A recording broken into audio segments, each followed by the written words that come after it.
andehanaka amin'ny sora itsy andazo mpiadanana aiza miarika kafe aiza miarika kavanana aiza miampamanomony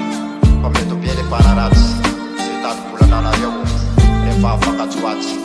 aiza mifandefitsy aiza de miadiady iadana finaritra ianareo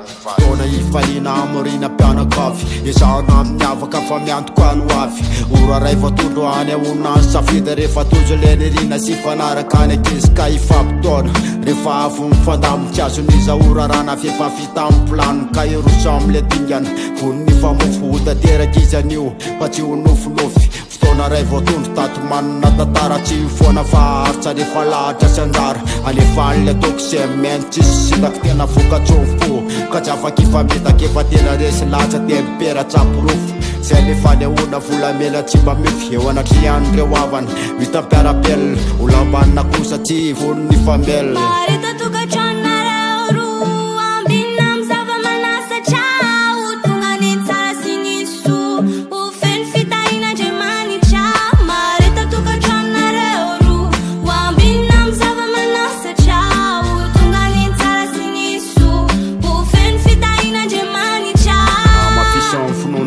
teny ampiangonana anakona mifahafatsy tisy be fialonana namafo mifatorana tatera-pigasana akinina amin'ny tompo lavorary se kasaina izy famasinana tsoresy mipakahala mahaizako manarina zay verina dalàna ifanoatsolavo tsoresy mifaratsina ifampatoky atsano foana teo le fanahina afolo lasa tany iva fiainam-baovao mety eza azo akina nefa io mifadinao ray vatsy ray iaina aefanara-tsaina ifanoro amin'ny tsara ny adiady tsy ilaina raha kotrotrano mahita sy anjara fasarana namandalo tsy atao ampiasa saina raha andrasalady ho avy ko ny sazafavy akinina amin'ny tompo teny retsa mandeha ho azy